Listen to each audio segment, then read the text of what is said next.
Bismillahirrahmanirrahim. Assalamualaikum warahmatullahi wabarakatuh. Selamat sore dan salam sejahtera masyarakat Kalimantan Tengah dimanapun berada. Selamat menyaksikan Hasupa Hayak Sugianto Edi Prabowo setiap Jumat dan Minggu jam 4 sore hanya di Berkah TV. Jauh di mata, dekat di hati.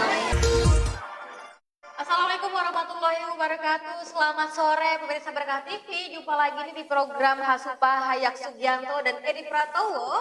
Dan kali ini kita tidak sengaja tidak mengundang narasumber. Pemirsa Berkah TV ingin fokus di program Hasupa Hayak Sugianto dan Edi Prabowo. Mau fokus untuk mengulas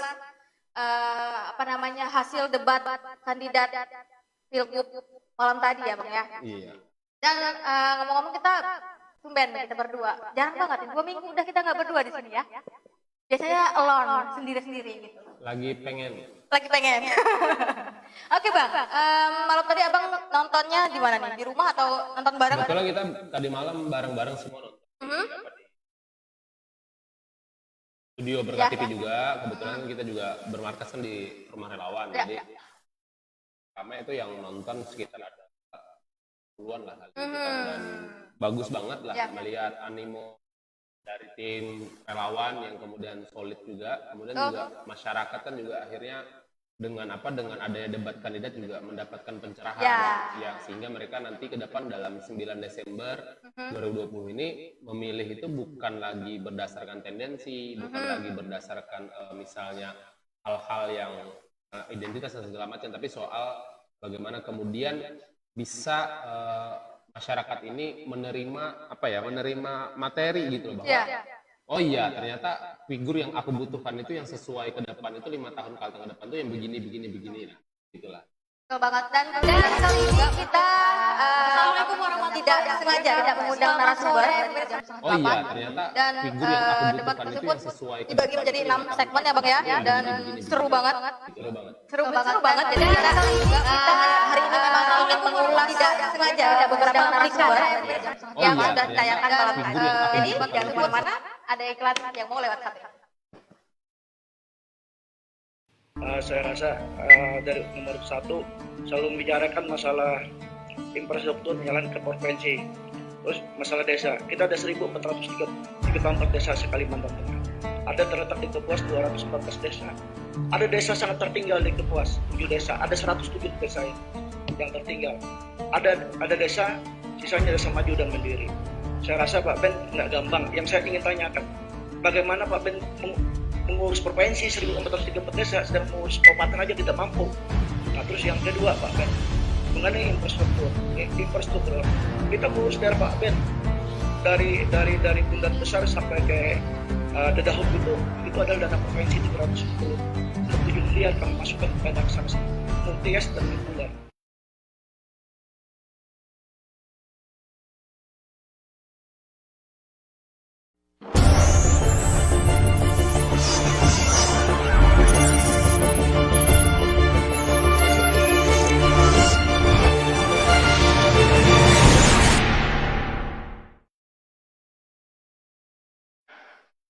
Oke, pemirsa Berkah TV, tadi kita saksikan bersama ada cuplikan dari debat Pilgub Kalteng 2020 ya. Tadi membahas tentang desa yang tertinggal nih Bang ya.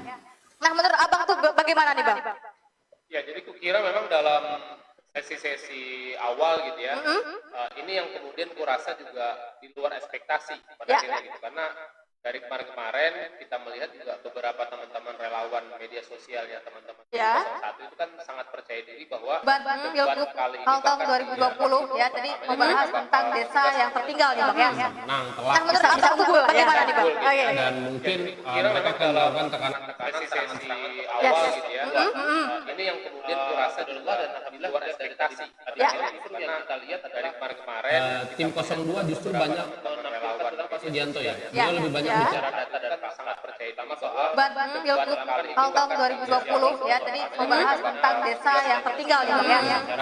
Menurut infrastruktur dan juga soal pembangunan terutama di tingkat desa. Nah, ini kita di teman-teman Berkah TV tadi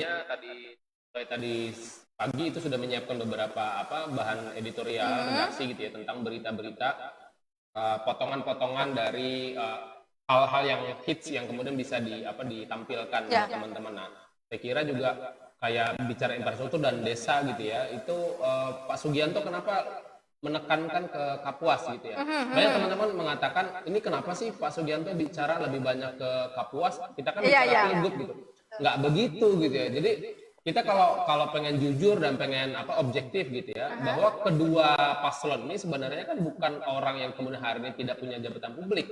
Yap, Kedua-duanya kan punya Yap, gitu ya. yap. Pak Sugianto adalah petahana gubernur, kemudian Pak Ben adalah petahana dari Bupati Kapuas. Bupati Kapuas, ya. Sehingga wajar kalau kemudian perbandingannya itu bicara track record dan kinerja dari beliau di Kapuas gitu. Nah, kalau bicara desa tertinggal misalnya dari data yang ditampilkan oleh Pak Sugianto itu telak banget. Ya, ya. Dari 200 sekian desa itu kan, itu justru kata Pak Sugianto tadi malam itu ada 7 desa yang sangat tertinggal dan sekitar 170 desa yang masuk kategori tertinggal. Jadi sangat tertinggal 7, kemudian 170 tertinggal. Nah, tentu ini adalah merupakan PR sebenarnya bagi Pak Ben sebelum dia pengen tampil ke Pilgub, pengen tampil ke menjadi gubernur, maka wajar kemudian Pak Sugianto mempertanyakan, loh kalau pengen ngurusin 13 kabupaten satu kota gitu ya, nggak sampai salah sebut karena tadi malam juga lagi rame nih soal kabupaten ya jumlahnya, yang 13 kabupaten satu kota ini harusnya nggak bisa begitu dong, ente ngurus yang satu dulu gitu kan, yang satu aja ini dari 200 sekian ya 170 tertinggal ada 7 desa yang satu keprihatinan juga sebenarnya yang kemudian tak harusnya kita secara common sense merasakan yang disampaikan oleh Fakta. yang tidak bisa dibantu. Tapi kalau Pak Sugianto ngomong soal masalah Ya. teman-teman di 01 kan lebih bicara soal bahwa banyak nih kadang-kadang pembangunan yang rada-rada berat sebelah dia bilang. Kalau pembangunan ini lebih banyak ke daerah barat, ya, betul. ketimbang daerah yang lain. Ya. Pak Sugianto bilang tadi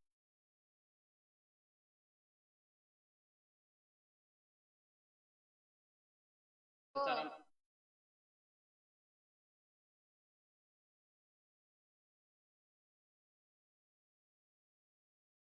ini juga tentunya dengan menyiapkan soal infrastruktur nanti food estate juga ini masuk.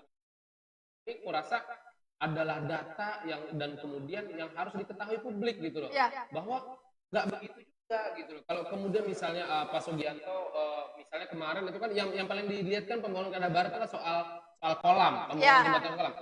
Kita kan harus tahu juga latar belakang kolam gitu ya. Itu kan jembatan itu jalan itu maksud direncanakan sejak lama dan tidak tuntas.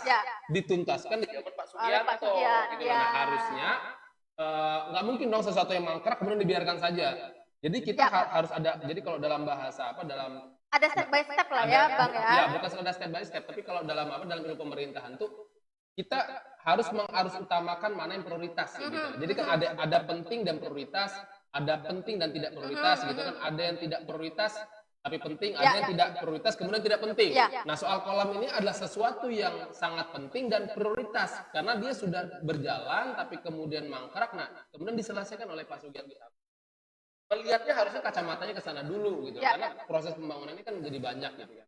Nah, itu sih jadi kurasa memang yang sudah dilakukan oleh 02 tadi malam itu sangat sangat bagus sekali dan sangat diapresiasi. Sama Pak Sugianto sendiri dan Pak Edi lebih bicara fakta, lebih bicara data dan real yang memang bisa dirasakan oleh semua. Betul banget. Oke, menarik sekali nih pemirsa Berkat TV, kita ngebahas tadi cuplikan yang pertama masalah desa yang tertinggal, tapi Pak Sugianto dan Pak Edi Pratowo ini sudah dengan bagusnya menjelaskan dan fakta yang berbicara ya Bang ya. Oke, pemirsa Berkat TV jangan kemana-mana, kita akan melanjutkan lagi perbincangan kita di hari ini di program Hasupa tentunya.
berjumpa lagi nih di program Hasupa dan kita hari ini spesial banget ya. Kita mengulas kembali hasil dari debat Pilgub yang malam tadi yang sudah kita saksikan sama mungkin. Dan tadi kita juga saksikan juga ada cuplikan yang membahas tentang ya, seperti kita ketahui kondisi psikologi Pak Sugianto juga mungkin sedang berduka. Ya, malam tadi juga dia sekitar pukul 2 siang kalau nggak salah terbang langsung dari Pangkalan ke Palangkaraya untuk menghadiri debat ini ya Bang ya. Nah, ngomongin masalah desa tertinggal lagi nih, apa lagi nih Bang yang menarik di debat malam tadi? Nah, iya tentu tadi sudah disinggung Aka juga gitu ya, bahwa kita kemarin dari teman-teman redaksi di Berkah TV sendiri ya, kita semua waktu almarhum dari ayahanda meninggal gitu ya, ayahanda Pak Sugianto meninggal, itu kan sempat kita dengar apa ada inputan dari beberapa masih itu bahwa mungkin Pak Sugianto gitu ya, karena kondisi itu kan apalagi orang tua meninggal kan situasi psikologi kan tentu sangat berpengaruh gitu ya. Nah ini kalaupun beliau tidak hadir sebenarnya kita semua pasti wajar gitu kan, kita merasa itu ya itu sesuatu yang wajar gitu. Nah itu di luar, ternyata beliau justru lebih mementing justru lebih berbesar hati, tegar gitu ya menghadapi, nyatakan siap dan kemudian tadi malam sama gitu. Ini tentu apresiasi tersendiri gitu ya, karena tidak mudah tentunya bagi seseorang belum sampai masa kita harus mempelajari lagi data, mungkin buka data gitu. Dan nampaknya memang ya data yang disampaikan oleh Pak Sugianto itu tidak natural, jadi kan sesuatu yang hafal yang dikonsep ya. Bukan sesuatu yang dikonsep dan Betul. dihafal, tapi karena menurutku begitu, dengan jarak yang sangat dekat gitu ya, dari ayahanda mendampingi di Jakarta gitu Proses kan, pemakaman lalu juga kemudian ya. bawa ke Pangkalan prosesi pemakaman, Ya. baru Balik lagi ke Palangkaraya. balik ke Palangkaraya.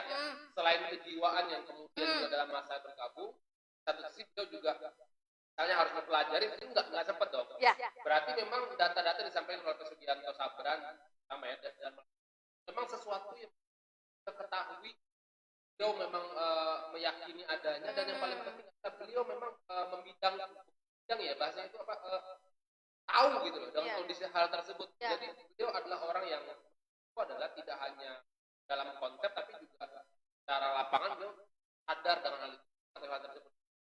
Itu adalah sesuatu yang dengan kondisi semacam itu Pak Sugianto masih bisa menghadirkan nuansa debat, kemudian juga bisa menghadirkan, memaparkan data-data yang kemudian itu sangat kuat dan bahkan tidak bisa dibantah oleh sebelah ya, oleh tim 01 di tadi malam gitu ya. Dan kita melihat bahwa memang nampaknya gitu ya, secara keseluruhan gitu, debat tadi malam itu dikuasai oleh 02 gitu ya, karena memang justru lebih banyak 01 yang kemudian terjebak dalam permainan 02. Artinya, misalnya nih, misalnya. lebih banyak reaktif gitu ya. Misalnya adalah soal infrastruktur misalnya kan, soal infrastruktur yang kemudian dipaparkan, kemudian soal tadi juga kita ngomong soal desa gitu, itu kan juga disinggung, malah dilempar balik oleh Pak Sugian yang kemudian kurasa dan sisi kantornya tadi malam justru dijawab dengan normatif gitu. Tidak tidak memuaskan lah menurutku ya sebagai penyaksi. Kalaupun kita hari ini anggap saja kita tidak berada di pihak 02 misalnya kayak gitu ya, aku menyaksikan secara masyarakat umum juga melihatnya ini kok malah 01 yang tertekan begitu. Harusnya kan yang namanya petahana ini kan defense. Harusnya kan dia yang diserang, pertahankan argumennya. Ini kan kelihatan tidak. Justru tim 01 yang kelihatannya tadi malam itu terpukul gitu ya. Menurutku sih begitu. Nah, itu bisa dilihat oleh teman-teman, itu kan tayangan ulangnya bisa dilihat di YouTube gitu ya. Nah, secara holistik memang di sesi pertama, kedua, ketiga gitu ya, sampai yang ketiga itu kurasa perdebatan ini ramai banget dan seru banget, bagus banget, karena lebih banyak bicara program, lebih banyak bicara yang sesuatu yang memang sudah dikerjakan gitu ya, ataupun yang sesuatu yang ingin dikerjakan begitu ya. Nah, tapi kalau memang yang di 4, 5, ke 6 itu kan sudah mulai ini, sudah masing-masing sudah rada sentimen gitu ya. Ya, karena memang itu sisi yang menarik gitu. yang menarik yang kita harus kita akui gitu ya, meskipun mungkin publik akan berharap bahwa perdebatannya harusnya bisa lebih ini, tapi wajar lah untuk perdebatan di sesi pertama itu sudah cukup bagus menurutku gitu ya, dan kita rasa semua masyarakat juga harus puas juga gitu loh melihat hal ini, dan juga apresiasi karena kedua pihak paslon ini juga memberikan penampilan yang menurutku adalah penampilan yang sudah yang mereka yakini adalah yang terbaik gitu ya. Meskipun kalau bicara ekspektasi apa sih kayaknya belum. Apa yang belum? Ya di 01 aku merasa belum ekspektasi kayaknya, ini 01 kok tampil kayak gini gitu. Agak loyo kayaknya begitu. Oke. Mungkin ini Bang, apa ada sesuatu kali ya? Enggak tahu ya. Enggak tahu ya? Justru kalau kita bicara sesuatu harusnya tim 02 dong. Oh Ya, ya. karena kan sorry Pak Sugianto baru kehilangan ayahanda gitu ya. Secara kebatinan, secara kejiwaan, Iya. beliau tentu lebih apa ya? Terlalu banyak pikiran, mungkin beliau juga sedang berkabung gitu, beliau sedang bersedih dan segala macam gitu ya. Harusnya tekanan lebih banyak ke 02 gitu kan. Tapi karena 01 dia harusnya kan dengan posisi yang ada, mereka harusnya lebih bebas aja gitu, lebih uang aja gitu loh. Tapi kan yang terjadi kan justru baliknya. Ya. Selamat malam Maman, dan terhadap Pak Sugianto Sabran yang mengikuti debat malam tadi juga menjawab pertanyaan demi pertanyaan ini dengan dengan sabar, juga dengan bukti yang nyata, juga data-data juga real juga ya pemirsa Berkat TV. Mungkin di sore hari ini pemirsa Berkat TV sedang menyaksikan kita di program Hasupah Hayak Sugianto Edi Pratowo. Jadi bisa di like, komen, dan share ya Bang ya. Iya. Video kita ini ke grup Facebook Anda masing-masing. Karena kita masih mau ngebahas lagi nih. Kita masih ada beberapa hal yang menarik nih yang kita bahas di sore hari ini. Jangan kemana-mana, tetap di Berkat TV.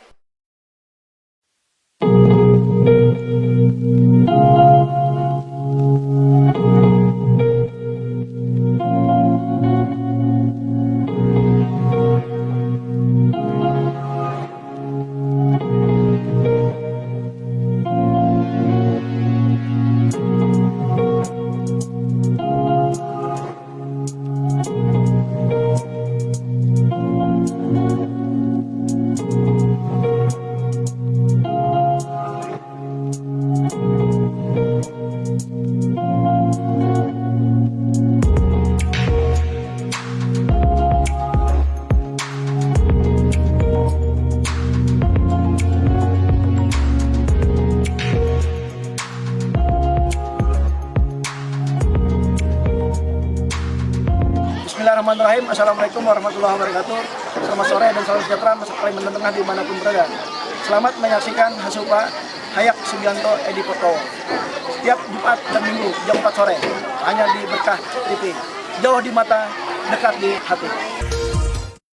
Oke pemirsa Berkat TV, balik lagi nih bersama Agus Harmana dan Atif Fabrika. Kita hari ini memang spesial banget untuk mengulas kembali yang malam tadi. Kita masih bincang-bincang masalah yang tadi ya, belum yang pertama tadi Bang. Ya kita lanjut lagi nih Bang. Ya oke. Jadi kalau aku melihatnya ya, debat kali ini adalah sesuatu yang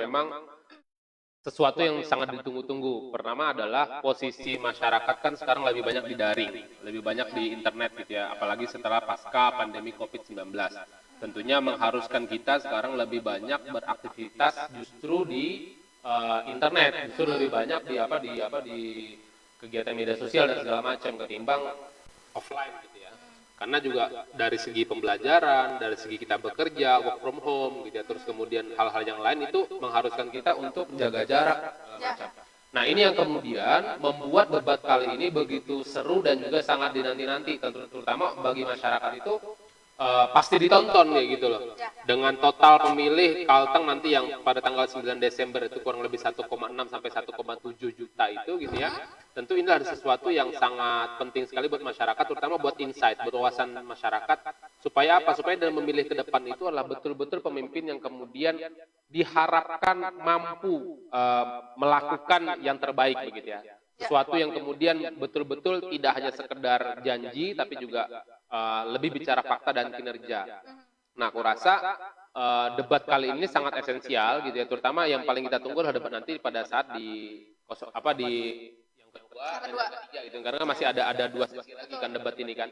Nah, tentu ini semakin menarik gitu ya, membuat masyarakat juga animo masyarakatnya juga semakin banyak nantinya untuk lebih bisa ikut dalam menyaksikan debat-debat selanjutnya begitu. Dan kurasa yang dilakukan oleh KPU Kalimantan Tengah tentu kita harus juga apresiasi kepada pihak penyelenggara yang sudah sangat baik begitu ya dalam melaksanakan debat kali ini gitu ya. Yang memang Dan cukup berbeda ya Bang ini. berbeda dan tidak kalah lah dengan debat-debat pentas nasional dan segala macam gitu ya. Terutama dari sisi penyiapan dan segala macam, KPU sudah melakukan banyak hal kurasa gitu ya. Selain juga disiarkan di televisi, juga disiarkan di kanal media sosialnya KPU. Nah, ini kan sangat ramai, terutama tadi malam justru lebih banyak teman-teman muda itu, anak-anak milenial itu nontonnya di YouTube. Termasuk saya. Ya, lebih banyak nonton di YouTube kan. Dan lumayan antusias ya. Iya, terutama kita juga tadi malam yang nonton bareng Iya. juga dari YouTube-nya KPU gitu loh. Jadi kalau kita lihat komentar-komentar di YouTube KPU juga banyak banget gitu. Iya. Ini bagus sekali menurutku gitu ya. Artinya apa ya? Traffic masyarakat untuk bisa ikut ke dalam perdebatan, Iya. ikut concern terhadap kontestasi politik ini sangat banyak. Dan mudah-mudahan ini juga berefek nanti pada saat pemilihan. Jangan sampai misalnya yang ditakutkan selama ini adalah karena COVID, gitu ya, lalu kemudian sosialisasi yang mungkin dirasa kurang, sehingga nanti jumlah golput itu tinggi. Nah, mudah-mudahan tidak terjadi. Nah, mudah-mudahan adanya instrumen seperti itu tadi malam itu bisa memunculkan semangat masyarakat untuk bisa ikut terlibat dalam pemilihan 9 Desember tahun 2020. Jadi pemirsa Berkah TV jangan cuma nonton debatnya saja. Nanti di 9 Desember ayo dong datang ke TPS ya Iya, untuk memilih pemimpin yang benar-benar bisa memimpin Kalteng ini ya Bang ya. Dan pemirsa Berkah TV nanti kita akan ngebahas tentang tema yang berbeda. Masih ada yang kedua nih. Ada yang kedua, jadi yang berbeda lagi nanti tentang apa nih Bang? Yang ini soal penanganan COVID ya, soal penanganan COVID yang juga ramai. Menarik banget, jadi jangan kemana-mana, ada yang iklan yang mau lewat satu. Bagaimana strategi untuk meningkatkan pertumbuhan ekonomi terutama di Kalimantan Tengah berkaitan dengan pandemi COVID-19 ini. Itu yang pertama. Kemudian yang kedua, pasien-pasien kami dari Kapuas ini ya, kita rujuk ke provinsi Silpanus sering penuh. Ini saran saya ke depan ya. Seperti kami di Kapuas, kami kontrak hotel bintang 3 untuk penanganan COVID-19 ini. Karena kalau kita tangani di rumah sakit tidak cukup. Nah inilah strategi. Udah kok. Saya mengklirkan Pak Ben, rumah sakit provinsi itu selalu ada untuk seluruh pasien yang ada kena COVID di Kabupaten Kota Kalimantan Tengah. Nah terus yang kedua juga koordinasi dan Kapuas itu paling susah, dinas kesehatan juga susah. Berarti yang susah itu karena bupati yang susah dihubungin. Memang dilarang anak buahnya. Bantuan dari kami COVID dari provinsi untuk 500.000 per kakak itu ditolak oleh Pak Ben Ibrahim langsung pakai surat. Nah ini kan tidak benar, tidak sayang dan masyarakat kan kasihan masyarakat Kapuas. Bismillahirrahmanirrahim. Assalamualaikum warahmatullahi wabarakatuh. Selamat sore dan salam sejahtera masyarakat Kalimantan Tengah dimanapun berada. Selamat menyaksikan Hasupa Hayak Sugianto Edi Poto setiap Jumat dan Minggu jam 4 sore hanya di Berkah TV. Jauh di mata, dekat di hati. Berkah TV, kita masih di program Hasupa dan tadi kita saksikan bersama juga ada cuplikan yang membahas tentang penanganan COVID-19 dan juga dampak ekonomi. Dan pasangan paslon nomor 1 ini menyentil sedikit tentang rumah sakit yang katanya penuh di Bang. Ya, nah jadi itu juga ini lagi rame ya. Jadi kalau teman-teman saksikan di Facebook atau di Instagram juga lagi rame dibahas oleh teman-teman milenial terutama soal meme hotel bintang 3. Ini lagi rame juga gitu kan. Gimana kira-kira? Aku nggak tahu ya, tapi memang kalau kita lihat secara utuh ya video beliau itu adalah beliau bilang bahwa kita kontrak hotel bintang 3 gitu kan dalam untuk penanganan pasien COVID. Jadi kalau kita bicara standar saja misalnya bahwa belum tentu dong hotel bintang 3 itu di Kapuas. Bisa jadi di Banjarmasin atau bisa juga di Pulang Pisau misalnya kan. Tapi kan juga nggak ada. Nggak ada juga kalau di Pulang Pisau. Atau di Palangkaraya. Nah, cuman kalau ke Palangkaraya lebih nggak mungkin karena tadi yang disampaikan oleh Pak Gub dan Pak Ben juga bahwa pasien-pasien COVID dari Kapuas yang kemudian dirujuk ke ini pengakuan Pak Ben ya, yang dirujuk ke Palangkaraya terutama ke Dori Silpanus ke provinsi itu kendalanya penuh katanya begitu, meskipun sudah diklarifikasi gitu ya, pasiennya. meskipun sudah diklarifikasi oleh Pak Sugianto Sabran bahwa kata Pak Sugianto sebagai gubernur gitu ya, gubernur petahana, beliau sampaikan bahwa enggak kok, dia bilang bahwa Doris Panus terus terbuka, terutama dalam soal penanganan COVID-19.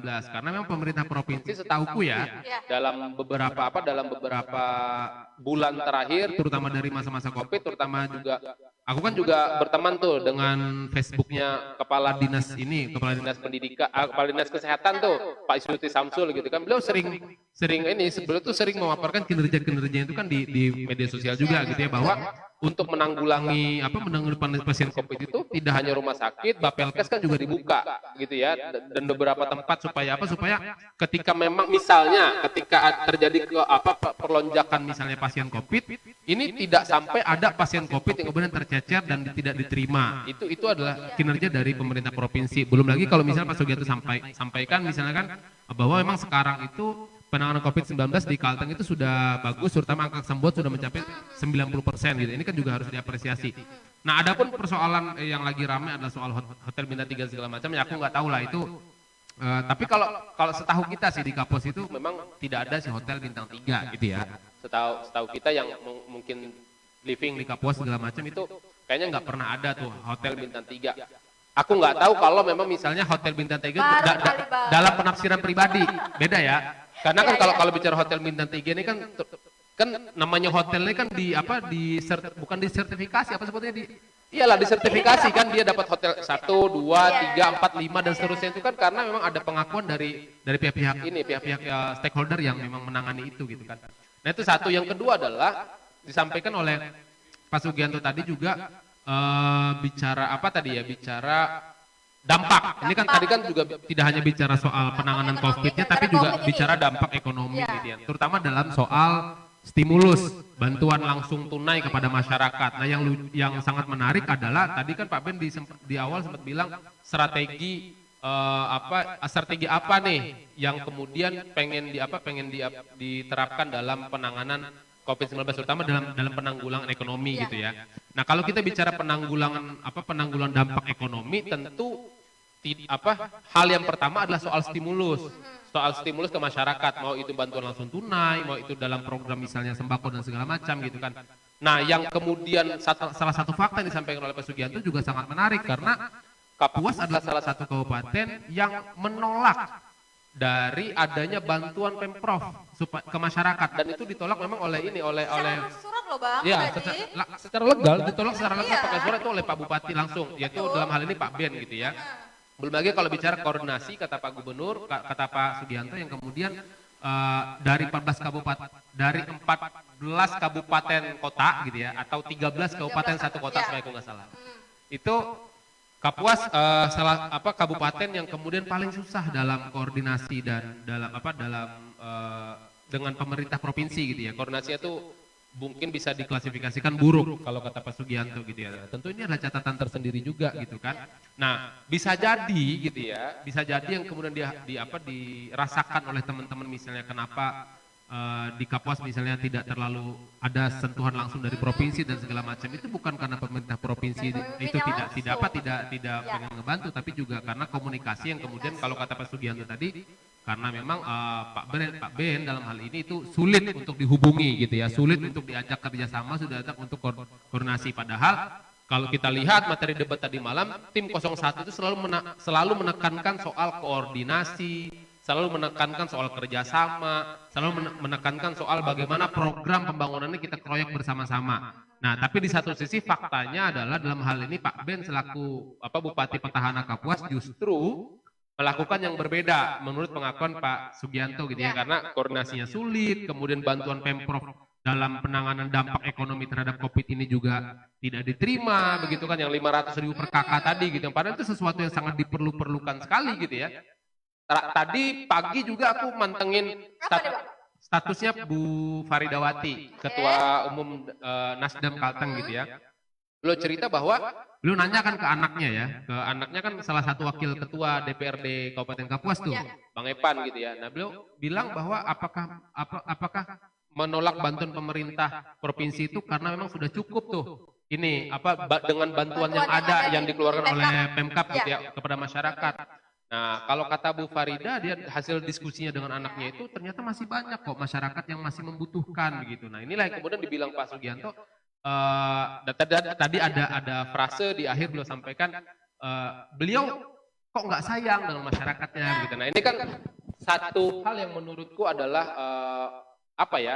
ini bentuk dari tanggung jawab dari seorang Pak Sugianto yang memaparkan apa yang beliau rasakan, apa yang kemudian beliau alami gitu ya dalam berkomunikasi dengan pemerintah kabupaten dalam hal ini gitu. Oke, jadi dalam cuplikan itu Pak Sugianto juga menjelaskan bahwa Pemprov ini sudah tutup mata terhadap masyarakat yang ada di Kabupaten Kapuas ya Bang ya tadi ya. Jadi sudah dijelaskan memang sudah ada disiapkan bantuan beberapa 500.000 per kakak, 500.000 per kakak. Jadi pemimpinnya aja nih yang mungkin ada miskomunikasi atau apa. Ya, itu kan dinamika yang kita tidak bisa menilai lebih jauh gitu kan karena kita tidak berada di line itu. Tapi dalam proses debat tadi malam, hal-hal yang semacam ini kemudian tampil di permukaan adalah sesuatu yang menurutku keunggulan dari 02 gitu ya, terutama Pak Sugianto sebagai gubernur yang petahana gitu ya, beliau menyampaikan sesuatu yang memang tidak hanya dari data tertulisan gitu kan karena banyak kan kayak gini. Banyak kan kalau misalnya tokoh publik kemudian dia pengen jadi kepala daerah segala macam itu dia melihat konsep buku dan segala macam tulisan kemudian itu yang kemudian keluar gitu ya. Tekstual lah bahasanya. Nah, Pak Sugianto adalah tipikal orang yang kemudian dia konsep betul gitu ya, tapi di satu sisi beliau juga keluar juga dari kerangka itu. Beliau tidak orang yang tekstual gitu. Beliau menyampaikan apa yang beliau rasakan, apa yang beliau alami gitu ya, apa yang beliau pikirkan gitu ya, apa yang kemudian beliau sentuh ke masyarakat, animo masyarakat juga beliau ambil, kemudian beliau sampaikan. Beliau bicara juga soal stunting gitu ya. Nah, ini salah satu fakta juga.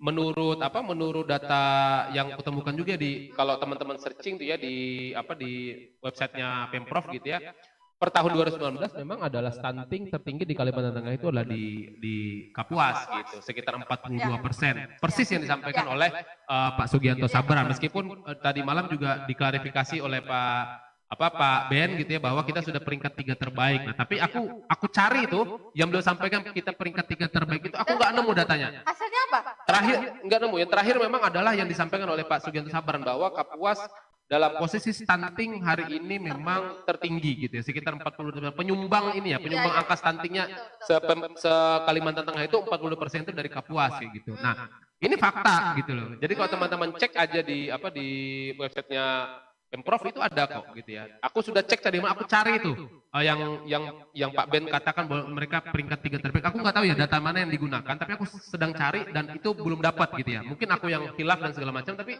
kayaknya data yang mutakhir tuh yang ketemuin deh gitu. Karena itu per September tahun 2020 disampaikan oleh Pak Sekda. Wow. Nah, gitu. Jadi lagi-lagi ada fakta menarik nih yang dibahas sore hari ini ya pemirsa Berkat TV. Jadi penanganan COVID-19 di Provinsi Kalimantan Tengah ini memang menjadi salah satu topik bahas di malam tadi di debat Pilgub. Jadi kita nanti masih balik lagi, masih kita ngebahas tentang ulasan debat Pilgub 2020 Kalimantan Tengah.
hasil debat kandidat paslon 01 dan 02, dan kita masih ngebahas tentang tadi penanganan dampak dari 19.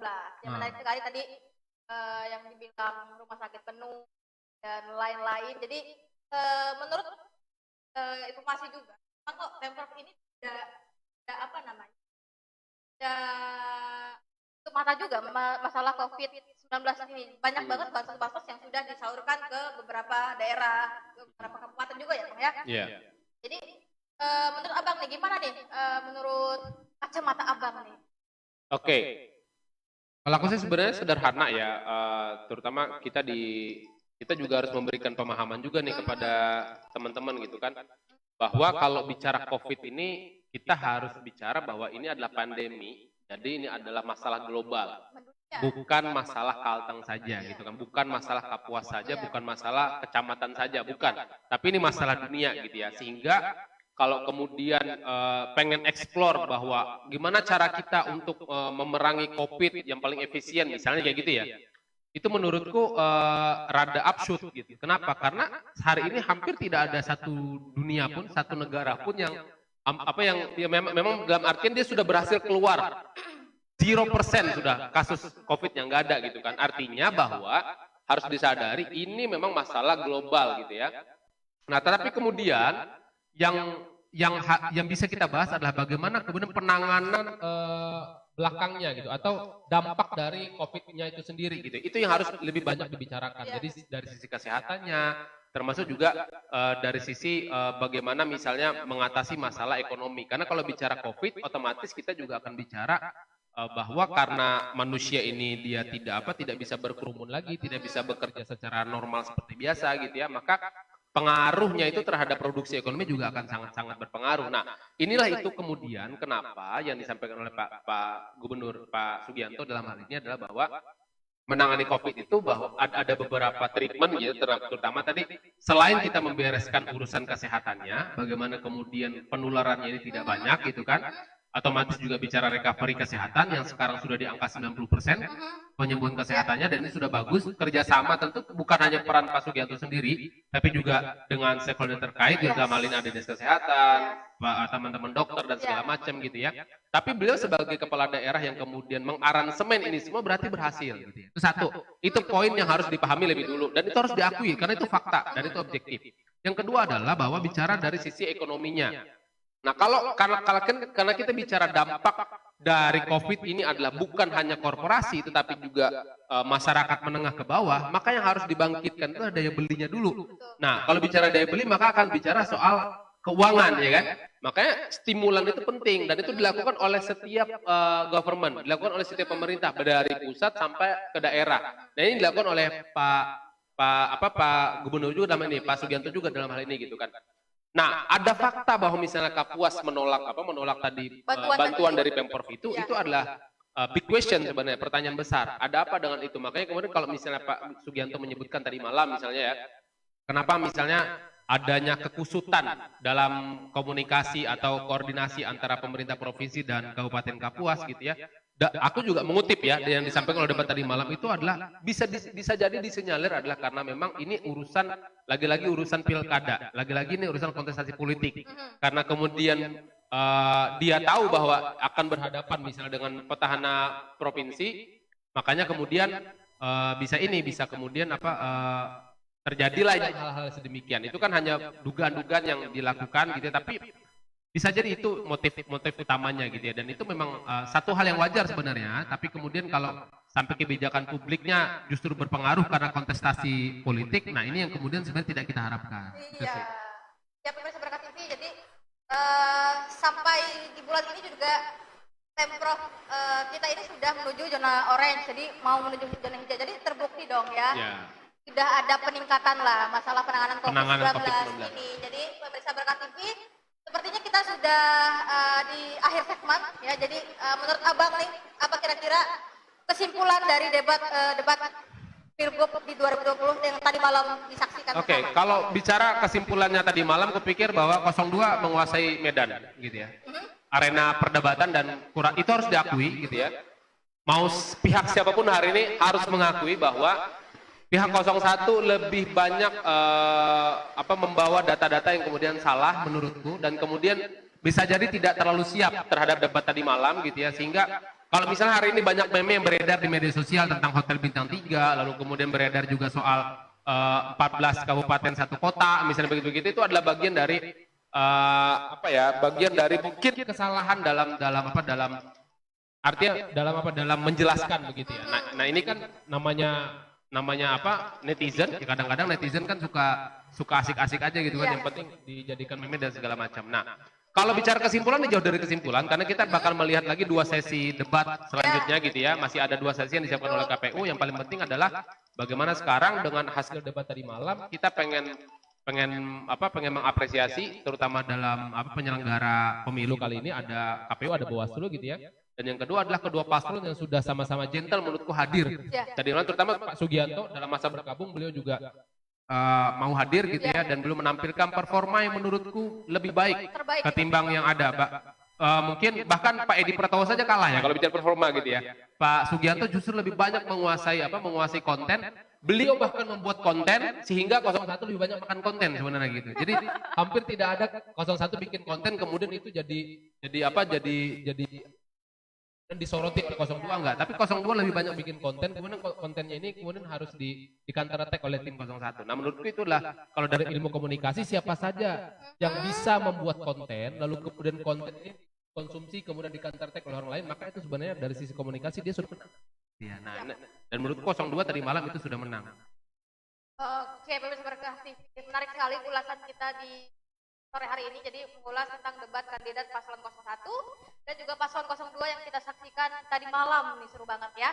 Dan pemirsa Berkah TV, terima kasih sudah menyaksikan tayangan kita di Hasubah Hayak Sugianto dan Edi Pratowo bersama Agus Hermawan dan juga Ati Fabrika di sore hari ini. Dan sepertinya sudah di akhir segmen ya. Terima kasih dan jangan lupa di like, komen, dan share. Assalamualaikum warahmatullahi wabarakatuh. Bismillahirrahmanirrahim. Assalamualaikum warahmatullahi wabarakatuh. Selamat sore dan salam sejahtera Mas Kalimantan Tengah dimanapun berada. Selamat menyaksikan Hasubah Hayak Sugianto Edi Pratowo setiap Jumat dan Minggu jam 4 sore hanya di Berkah TV. Jauh di mata, dekat di hati.